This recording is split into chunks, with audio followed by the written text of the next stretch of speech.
Vamos a continuar ahora con la segunda parte de esta clase de alteraciones neurológicas no traumáticas, donde ahora sí particularmente estaremos viendo las etiologías más frecuentes que nos podemos encontrar en nuestra práctica diaria, cómo identificarlas, cómo poder diagnosticarlas y cómo poder hacer un tratamiento eficaz y brindar adecuados cuidados de enfermería. Y vamos a pasar a hablar de la alteración más frecuente dentro de lo que uno piensa como alteraciones neurológicas no traumáticas, que es el accidente cerebrovascular. El accidente cerebrovascular o ictus, también se conoce en inglés como stroke, ocurre cuando una arteria que va al cerebro se obstruye o se rompe y por lo tanto no puede proporcionar los nutrientes a las células adyacentes, y esto conlleva a una muerte de esa área cerebral, de esa porción de tejido cerebral, debido a que estas células no pueden realizar sus funciones porque no reciben los nutrientes del flujo sanguíneo. Por lo tanto, esta muerte de células en el sistema nervioso central va a implicar que se van a perder funciones del mismo sistema nervioso central y que nos va a producir estos síntomas repentinos que nosotros observamos en nuestro paciente. La etiología del ACV se puede clasificar en dos grandes ramas, el ACV de origen hemorrágico y el ACV de origen isquémico. El accidente cerebrovascular isquémico siempre es el más frecuente, es lo que se conocía previamente como el infarto cerebral, donde se representa cerca del 85% de la casuística total, donde se produce una isquemia por una disminución del flujo, por una oclusión del vaso sanguíneo. Fíjense acá, como veíamos en la tomografía, ¿no?, esas regiones oscurecidas que son regiones isquémicas que no pueden irrigarse y que terminan produciendo el infarto de esta zona de tejido. Y luego, con menor frecuencia, tenemos lo que se conoce como derrames cerebrales, donde hay una ruptura de un vaso sanguíneo y se escapa el contenido sanguíneo por esa ruptura, produciendo un efecto de masa, produciendo edema, dificultando la perfusión en esta zona y produciendo una isquemia secundaria, una lesión secundaria, como vimos previamente. Las causas más frecuentes de ACV hemorrágico son la hemorragia subaracnoidea, generalmente aneurismática, por supuesto también puede ser traumática, y en cambio, en cuanto a lo que es el ACV isquémico, bueno, puede ser de varias formas, debido a que puede ser aterotrombótico, puede ser que estos trombos surjan en la región cardíaca o migren por alteraciones cardíacas. Todo va a variar en función de la etiología de cada paciente. Vamos a ver primeramente lo que es el ACV hemorrágico, donde tenemos un paciente en el que existe ya algún tipo de alteración vascular que de alguna forma lo predispone a estas lesiones. Y vamos a hablar particularmente del accidente cerebrovascular hemorrágico no traumático. Por ende, estas lesiones suelen ser asociadas a aneurismas, que son formaciones, o mejor dicho, malformaciones congénitas en la vasculatura cerebral, que implican que este tejido endovascular se rompa con determinada facilidad y también con la presencia de determinados factores de riesgo en forma crónica, y esto implica la extravasación de sangre a todo este espacio que tenemos acá entre las meninges y el cerebro, que decíamos que era generalmente el espacio subaracnoideo. Esta es la causa más frecuente de ACV hemorrágico en relación al traumatismo de cráneo, pero también hay hemorragias subaracnoideas que son ocasionadas por aneurismas. La localización de las hemorragias subaracnoideas más frecuentes es el aneurisma en la arteria comunicante anterior, seguido luego del aneurisma en la arteria cerebral media, que es mucho más grave, y en la comunicante posterior y la carótida interna. Hay también incidencia de malformaciones arteriovenosas que implican posterior hemorragia subaracnoidea, pero la casuística es mucho menor. Los signos y síntomas del ACV hemorrágico van a ser básicamente los mismos que en el ACV isquémico. Vamos a tener un paciente que va a sufrir una cefalea súbita e intensa, generalmente descrita por el paciente como la peor cefalea que ha sentido en su vida. Se puede asociar y pueden aparecer o no náuseas y vómitos. Puede haber en estadios avanzados y más graves pérdida de conciencia, y también son frecuentes la presencia de signos neurológicos focales, como por ejemplo hemiplejías, hemiparesias, afasias, que nos estén denotando que hay lesiones de nervios que inervan la cara o el rostro y que por eso se producen esos signos neurológicos tan característicos. En todo paciente que estamos recibiendo en una guardia de emergencias y del cual estamos sospechando que pueda haber un ACV, no sabemos todavía si hemorrágico o isquémico, hay que descartar otras causas, particularmente causas endocrinas que son las más fáciles de descartar, sobre todo la hiper o la hipoglucemia.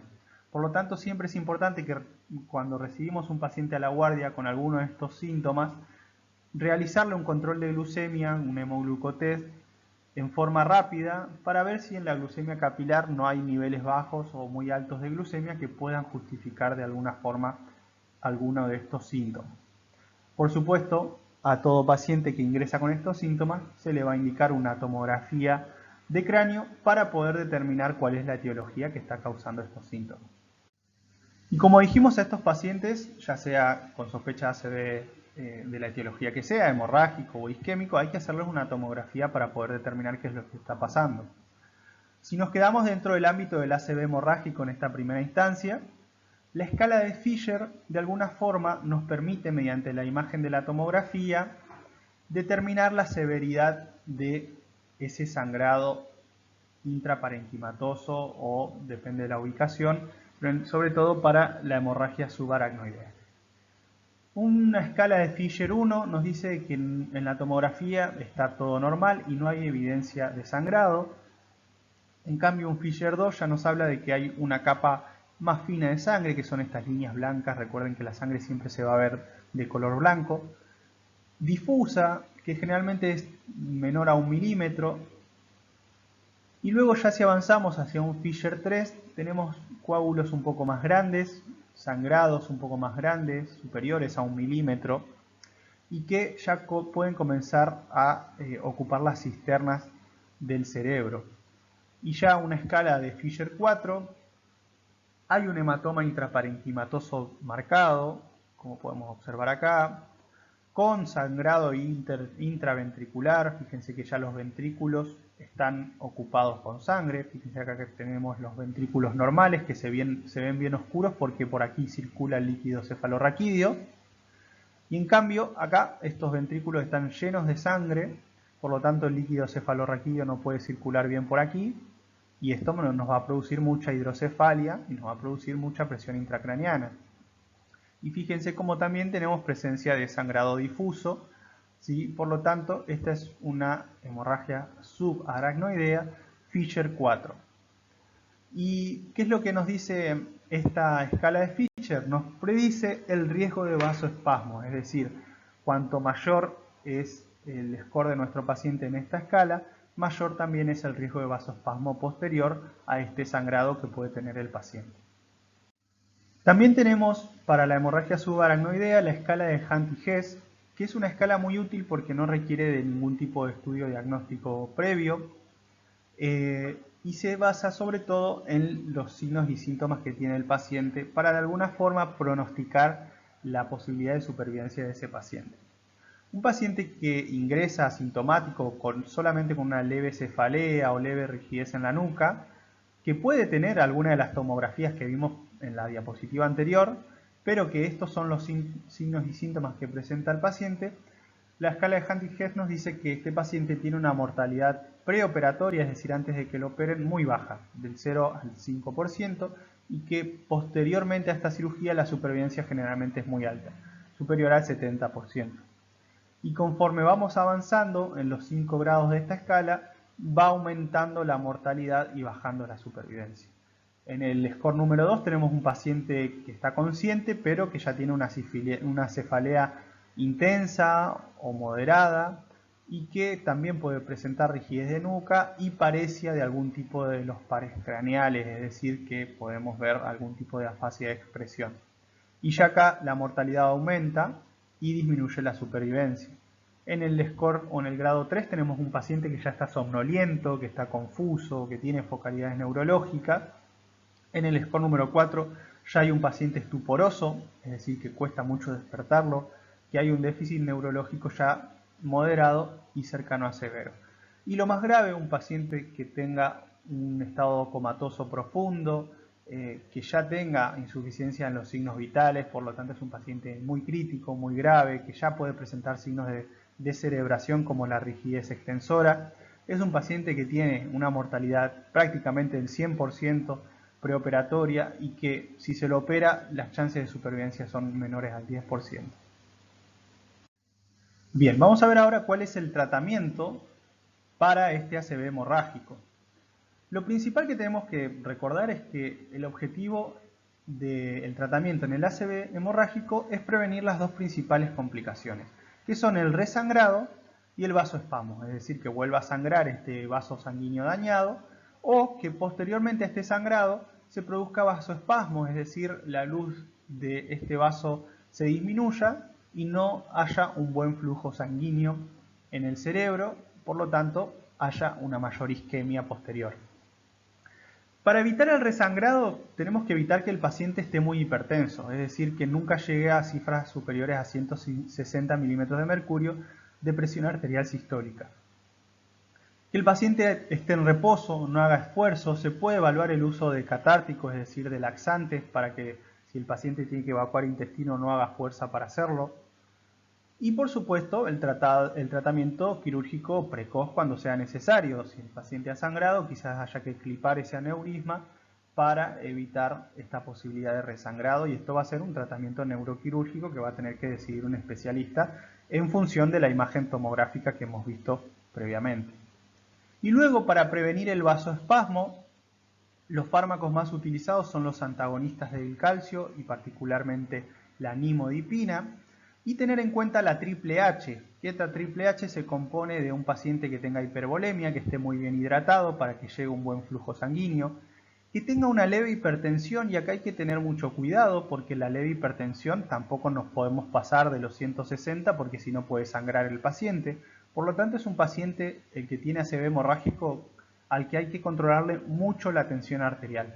No se puede hipotensar, porque si se hipotensa corremos riesgo de que no haya buen flujo sanguíneo cerebral, pero tampoco puede hipertensarse porque corremos riesgo de que sangre. Por eso es un paciente que tiene que estar muy monitorizado. Y también la otra H que está en discusión y que muchas veces aún se discute es la hemodilución, como otra de las medidas para evitar este vasoespasmo, pero que muchas veces también podría asociarse a resangrado, por lo tanto es algo aún en discusión. Tener en cuenta las medidas generales que vamos a tener para este paciente, que también van a poder ser medidas generales asociadas a un paciente con ACV isquémico. El monitoreo crítico, fíjense que decíamos en estos pacientes lo importante de tener muy bien controlada la tensión arterial. Por lo tanto, son pacientes que tienen que estar en terapia intensiva o en una guardia en un sector crítico. Si el Glasgow es menor a 8, recuerden que el paciente tiene que estar intubado. Si tiene buen Glasgow, igual hay que mantener una buena saturación de oxígeno. Por lo tanto, si la saturación está abajo de 94%, le brindamos oxigenoterapia. Tener en cuenta esto que decíamos de mantener una buena TA superior a 120, pero no mayor a 150. La analgesia, porque son pacientes que van a estar doloridos, que van a tener cefalea. La importancia de tener un ambiente tranquilo y que pueda reposar el paciente. Y tener en cuenta que son pacientes que hay que brindarles varias profilaxis. En principio, en relación a las convulsiones, siempre utilizamos fenitoína para hacer esta profilaxis anticonvulsiva.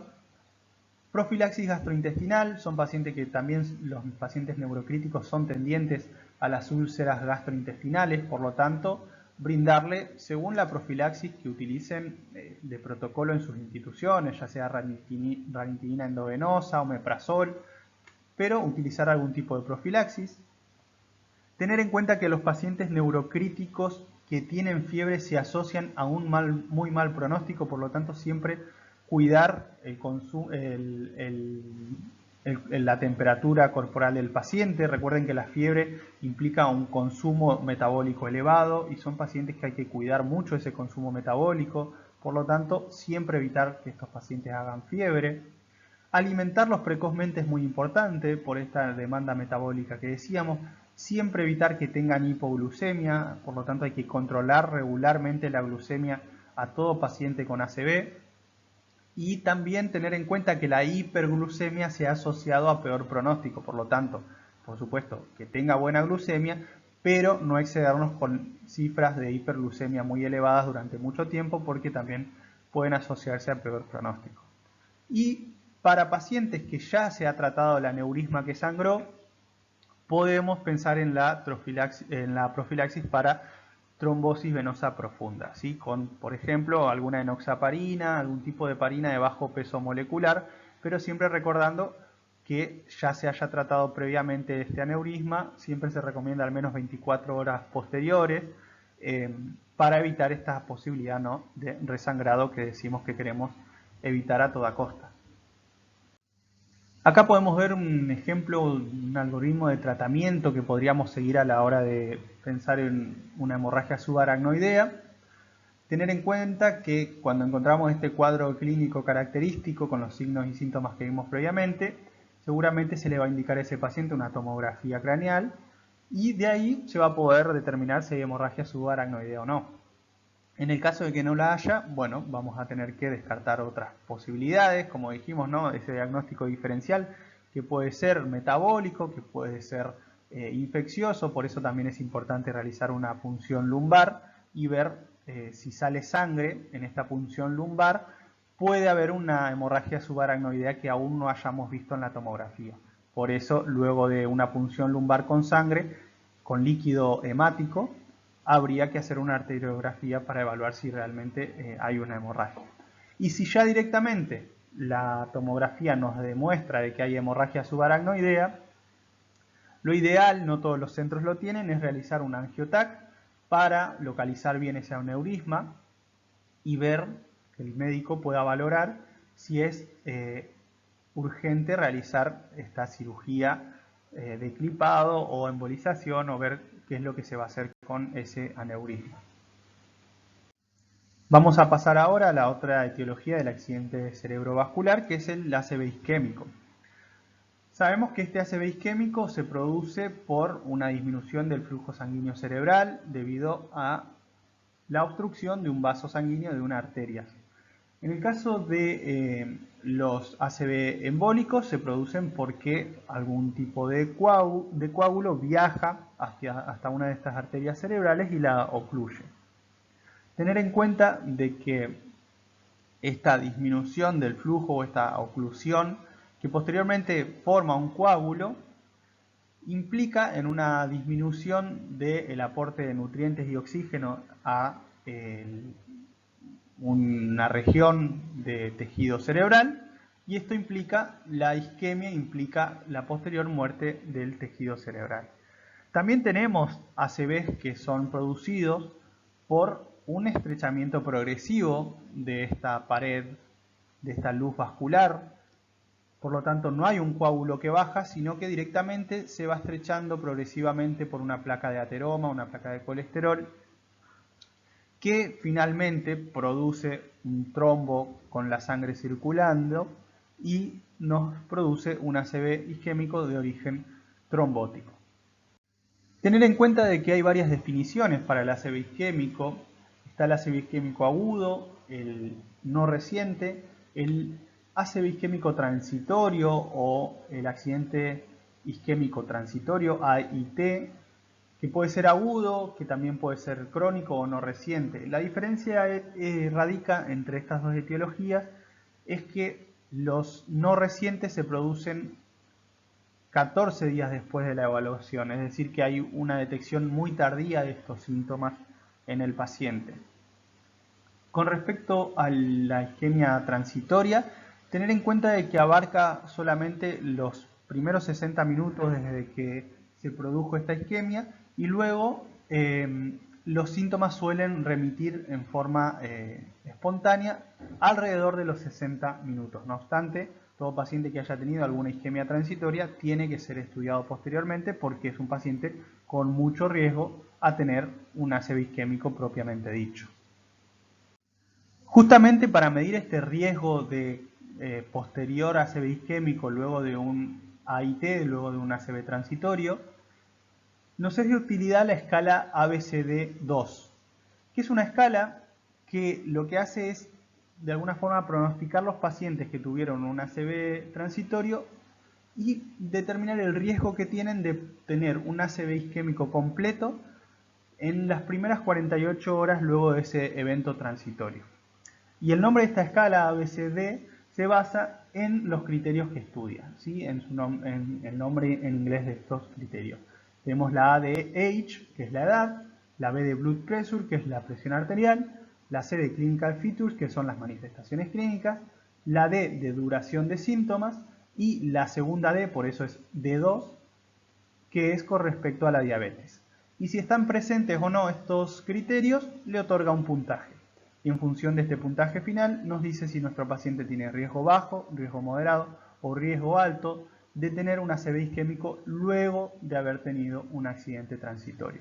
Esto es muy útil porque si nos llega a la guardia un paciente con sintomatología que cede sola al cabo de 60 minutos, es decir, que tuvo este accidente isquémico transitorio, podemos hacer una buena anamnesis para ver todos estos criterios y pensar en si nuestro paciente en estas primeras 48 horas tiene un riesgo alto o bajo de luego volver a tener un ACV, en este caso completo, un ACV isquémico completo.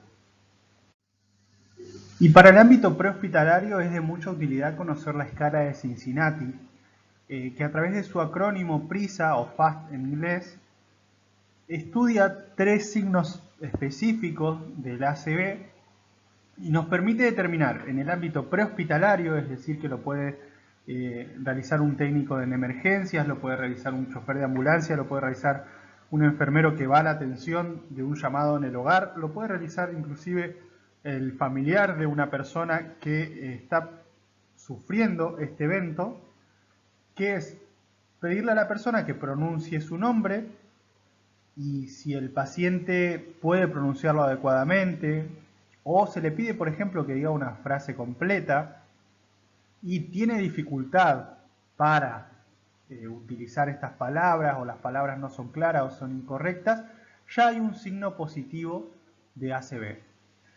Si uno de estos 3 signos es positivo, está alterado, hay un 72% de probabilidades que la persona tenga un ACV. Y si tiene alteración en los 3 signos, la probabilidad aumenta al 82%. Fíjense que los otros signos son bien característicos de la sintomatología del ACV. El IS de PRISA es intente sonreír, se le pide a la persona que haga una mueca, un gesto de sonrisa, y si no puede realizar esta sonrisa sin que haya una simetría facial, estamos ante un signo anormal, donde hay una parálisis de un lado de la cara, que es un signo característico de ACV. Y por último, la A de PRISA es pedirle que alce ambos brazos. Si el paciente puede hacer este movimiento, alzar los brazos y mantenerlos en esta posición durante 10 segundos, es un signo normal. Pero en el caso de que un brazo no se pueda mover o existe asimetría, es decir, que uno se cae y no se logra mantenido durante 10 segundos como el otro, estamos hablando de que ya hay otro signo positivo y que por lo tanto esta persona tiene probabilidad de tener un ACV, y esto lo estamos detectando en el ámbito prehospitalario. Por lo tanto, para diagnosticar el ACV isquémico, los signos y síntomas son los característicos que hemos visto previamente. Se le va a pedir a este paciente una tomografía para descartar la hemorragia y evaluar el grado de isquemia que pueda tener en el caso de un ACV isquémico y el territorio vascular en el que está afectando específicamente esta isquemia. Hay una escala que es la escala ASPEX que lo que hace es, según la imagen tomográfica, clasificar esta isquemia según el territorio de la misma y otorgar determinado puntaje que luego puede ser utilizado para discernir cuál va a ser el tratamiento final o no. No veremos en esta clase esta escala porque es una escala un poco más específica, que quizás para el manejo de enfermería no sea necesario conocerla, pero sí tener en cuenta de que hay ciertos criterios tomográficos a tener en cuenta en relación a la isquemia también, al igual que lo hemos visto con la hemorragia. Hay que realizar un buen diagnóstico diferencial, habíamos hablado previamente, ¿no?, de que alteraciones metabólicas pueden conllevar a síntomas similares, por lo tanto es importante realizar un control de glucemia a este paciente. En el caso de que se decida hacer una punción lumbar, el líquido cefalorraquídeo nos va a poder determinar otras causas, como pueden ser traumáticas, como pueden ser infecciosas. Y siempre es importante en el diagnóstico de estos pacientes, y esto es primordial, determinar la hora cero del inicio de los síntomas, es decir, cuándo esta persona comenzó a tener síntomas característicos. En el caso de que no sepamos específicamente cuándo empezaron estos síntomas, se va a tomar como inicio de los síntomas la última vez que esa persona fue vista bien por alguien. ¿Sí? ¿Por qué? Porque conlleva riesgos muy elevados hacer una terapia de trombolisis si el evento cerebral está muy avanzado. Por lo tanto, en este caso siempre nos vamos al peor escenario posible. Por eso es importante esto del tiempo, ¿sí? Sabemos que el tiempo es vida en las emergencias, y acá hay algunas cuestiones a tener en cuenta en relación al tiempo que tenemos que demorar para hacer cada una de las atenciones en el paciente. El paciente tendría que concurrir a la consulta en menos de 10 minutos desde que comienzan los síntomas. El tiempo en el que se tendría que estar realizando una tomografía de ese paciente es en menos de 25 minutos desde que comenzaron los síntomas. El tiempo en el que tiene que haber un neurólogo que haya visto esa tomografía es menor a 45 minutos desde que comenzaron los síntomas. El tiempo en el que le empezamos a administrar ya medicación específica para el tratamiento tiene que ser menor a 60 minutos. Y el tiempo en el que este paciente tendría que estar ingresando a una UCI neurológica tendría que ser menor a 3 horas. Y ya vamos a ver que el tiempo en el que tendríamos que estar haciendo fibrinolisis para el tratamiento de este trombo tendría que ser menor a las 4,5 horas en una ventana extendida. Por eso es tan importante saber la hora cero de los síntomas para actuar rápidamente y poder realizar todas estas acciones necesarias en el menor tiempo posible. Para el diagnóstico clínico y la valoración y también la estadificación o clasificación del ACV, se utiliza la escala NIS, que esta escala es una escala ampliamente utilizada, de hecho es la escala más utilizada en los eventos vasculares cerebrales, y se centra en 11 aspectos que hay que estudiar de la clínica del paciente y de su conducta y su relación con el entorno para poder determinar la gravedad de este ACV.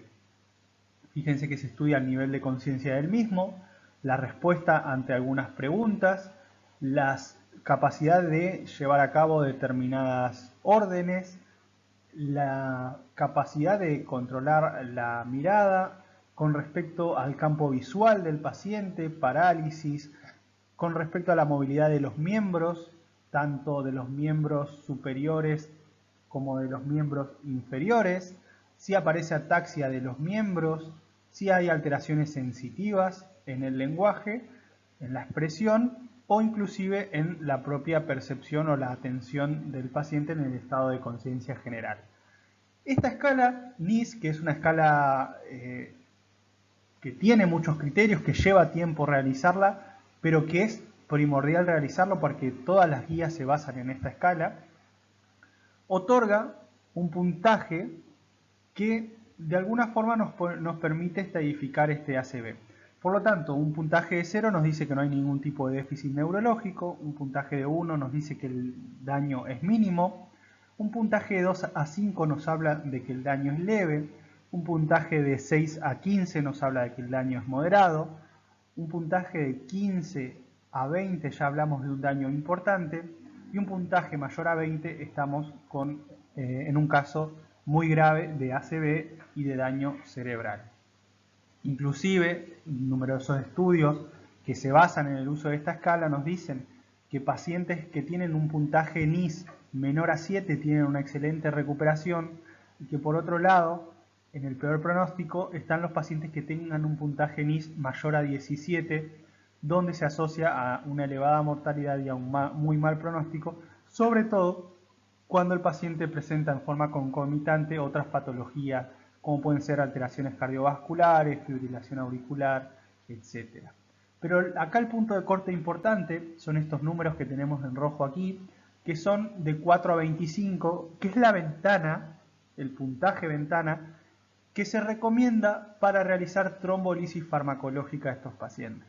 Es decir, que si nuestro paciente tiene un ACV, lo hemos visto en tomografía, lo hemos visto en clínica, y le calculamos la escala de NIS, y nuestro paciente tiene un puntaje en la escala de NIS entre 4 a 25, a ese paciente se le puede realizar la trombolisis farmacológica venosa, teniendo en cuenta siempre que no tenga ninguna de las contraindicaciones absolutas de la misma.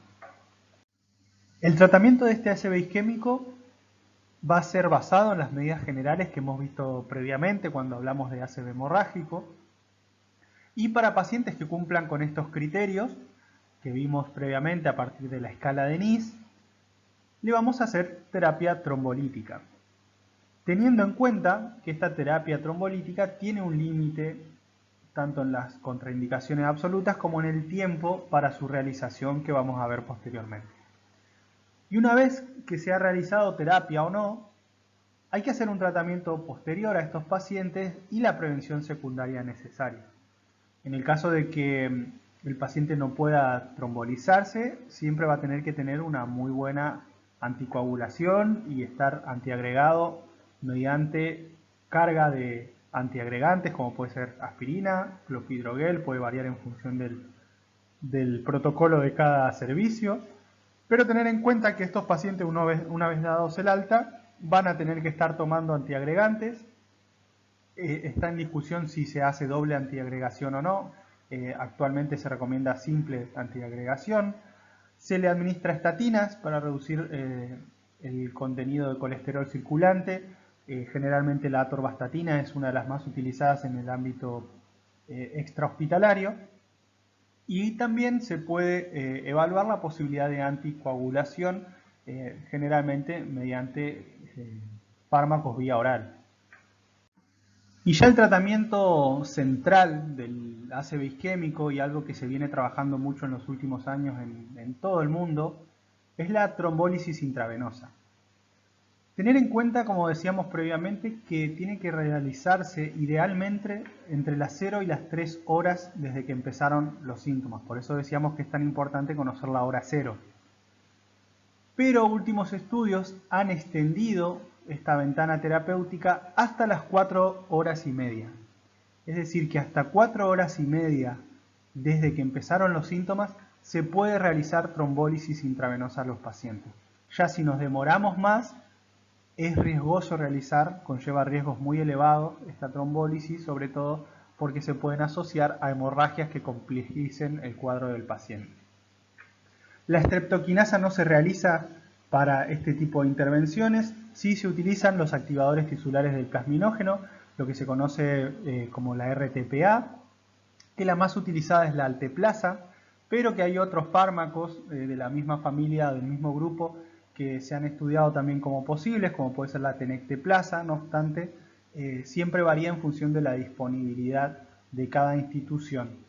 La dosis es de 0,9 miligramos por kilo de peso del paciente, siempre evitando pasarnos de los 90 miligramos, debido a que ya más de 90 miligramos es una dosis muy peligrosa. Por lo tanto, por más que tengamos un paciente hiperobeso, no podemos pasar de una dosis inicial de 90 miligramos debido a que las complicaciones hemorrágicas serían mucho más frecuentes.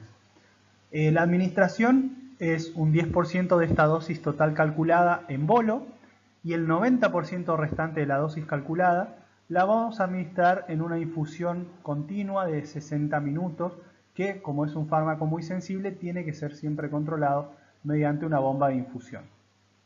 Si mientras nosotros estamos administrando esta infusión de alteplasa, de trombolítico, tener en cuenta que si el paciente comienza a presentar cefalea, mareo, náuseas, vómito o inclusive hipertensión arterial, tener en cuenta que son signos característicos de hipertensión endocraniana, signos característicos de daño cerebral.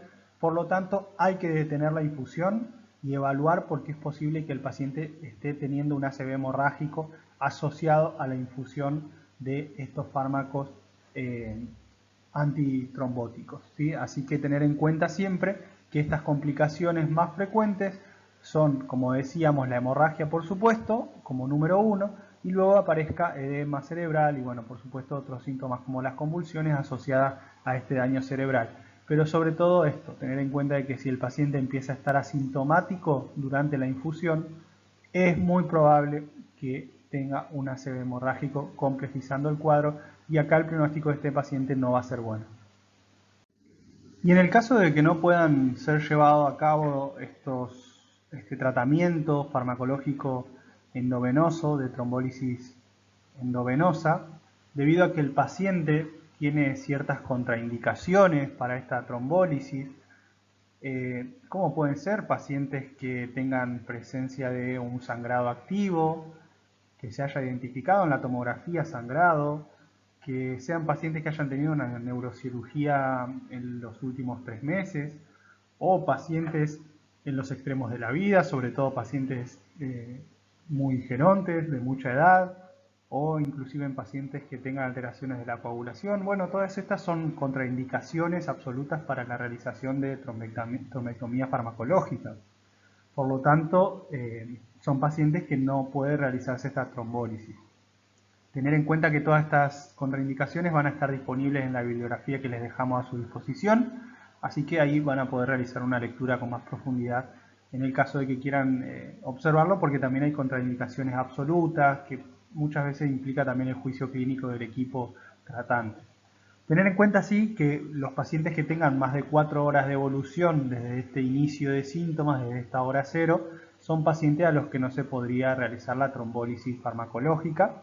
Por lo tanto, nos queda la alternativa de esta terapia endovascular mediante una trombectomía mecánica, ¿sí? Previamente se tiene que realizar una angiografía adecuadamente para poder localizar cuál es el vaso sanguíneo, la arteria que está obstruida, y una vez que se lo localiza, se planifica esta trombectomía mecánica, donde mediante una guía continua radiológica se va observando por dónde va pasando el catéter para poder localizar el coágulo y así retirarlo. Vamos a verlo en un video y lo vamos a ir comentando para que se visualice mejor. Fíjense que acá está localizado el vaso sanguíneo ya y se comienza a introducir una guía, y cuando se observa radiológicamente que la guía radiopaca ha llegado hasta el coágulo, se toma esta guía para que no se salga, se introduce el catéter y cuando el catéter ha llegado hasta el coágulo, se retira lentamente la guía y se deja el catéter colocado. Una vez que el catéter quedó bien colocado,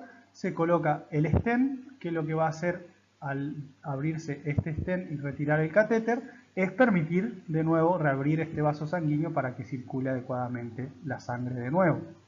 Una vez que se comprobó que se abrió el vaso sanguíneo, se infla un balón para limitar el flujo y se retira el stent junto con el coágulo, permitiendo nuevamente la circulación de la sangre. Y acá para finalizar tenemos un algoritmo que está en la bibliografía que ustedes tienen disponible de lo que tendríamos que hacer ante un paciente que ingresa con sospecha de ACV. Seguramente sea muy pequeña la imagen, yo se las voy a ir leyendo como para irnos guiando en relación a los pasos que tendríamos que ir haciendo para trabajar con un paciente de sospecha de ACV. En primera instancia hay que activar el código de ACV a partir de un adecuado triage. Se interpreta que hay signos clínicos característicos de ACV y ya se activa este código que va a tener que estar bien protocolizado, digamos, en cada institución, y ya tenemos que estar dando aviso a un médico neurólogo, tenemos que estar pidiendo a los radiólogos una posible tomografía en breve y llamar ya a una terapia intensiva para que sepan de que tenemos un paciente con un posible ACV. Los cuidados generales que estuvimos viendo previamente, y aquí ya el neurólogo o el médico tratante puede realizar la escala de NIS, también lo podemos hacer en enfermería sin ningún problema, calcular esta escala de NIS para clasificar el ACV. También esto no implica que no realicemos al mismo tiempo una tomografía, porque esta tomografía nos va a permitir descartar si el ACV es hemorrágico o isquémico. Una vez que sabemos que es hemorrágico, hacemos el tratamiento específico para ACV hemorrágico que hemos visto previamente. Y en el caso de que sea isquémico, a partir del NIS vamos a ver si este ACV isquémico se puede trombolizar o no. Tenemos que saber el tiempo de ventana, sabemos que entre 0 a 4,5 horas podemos hacer trombólisis intravenosa y si estamos por encima de este tiempo ya tenemos que hacer una terapia endovascular. Si realizamos esta trombólisis endovenosa, recordemos que hay que tener mucho cuidado y ojo en relación a los síntomas que puedan asociarse por las complicaciones hemorrágicas sobre todo que puede producir. Y en el caso de que sea necesario posterior a esta trombólisis, también se puede evaluar realizar una terapia endovascular como la que vimos previamente, que es la trombectomía mecánica de remoción de ese coágulo. Siempre tener en cuenta de que una vez que el paciente ya se le ha realizado tanto la trombólisis como la trombectomía mecánica, tiene que hacer luego un tratamiento para el alta y de rehabilitación para recuperar todas las funciones que ha ido perdiendo previamente y tener en cuenta de que son pacientes que luego farmacológicamente van a tener que estar con antiagregantes, seguramente también con anticoagulantes y con el abuso de alguna estatina como puede ser la atorvastatina, pero que por supuesto el responsable de este seguimiento va a ser los profesionales de neurología. Bueno, y para finalizar vamos a hacer un repaso como acostumbramos a hacer en estas clases de todo lo que hemos visto en relación a las alteraciones neurológicas no traumáticas. Tener en cuenta que los signos de alteraciones neurológicas suelen ser específicos de del sistema neurológico y tener en cuenta también de que hay que descartar rápidamente causas endócrinas. ¿Sí? Muchas veces queremos activar un protocolo de ACV y en realidad el paciente lo que tiene es una hipoglucemia porque nadie se acordó de hacerle un control de hemoglucotest. Por lo tanto, es algo muy rápido, muy sencillo que tenemos todos disponibles y siempre hay que descartar causas endócrinas que nos puedan conllevar a estas alteraciones. Tener en cuenta que es importante siempre de rutina utilizar escalas de valoración neurológica para todos los pacientes en cualquier contexto. Hay que evaluar estado neurológico y tener en cuenta que toda alteración súbita de la conciencia en un paciente siempre es una señal de alarma. Siempre hay que ver qué es lo que puede estar pasando en un paciente que de pronto está confuso, está excitado, está perdido, está desorientado, está somnoliento, no se despierta. Algo muy importante está pasando con esos pacientes que tienen alteración en la conciencia, por lo tanto siempre es una señal de alarma. Recordar que el ACV isquémico es más frecuente que el hemorrágico. En el caso del hemorrágico nos vamos a limitar a responsabilizar sobre todo en limitar la posibilidad de resangrado y de que tenga posterior vasoespasmo esa persona. Y en el caso del ACV isquémico lo ideal es que podamos hacer trombólisis intravenosa lo antes posible. Recuerden que tiene que ser antes de las 4 horas y media, si no ya es peligroso realizarlo y no hay que hacerlo. Y en tal caso podríamos estar hablando ya de posterior trombectomía mecánica y el tratamiento clínico en el caso de que tengamos contraindicaciones absolutas o el tratamiento clínico necesario para el alta del paciente que vimos previamente. Muchas gracias por su atención, nos vemos en futuras clases.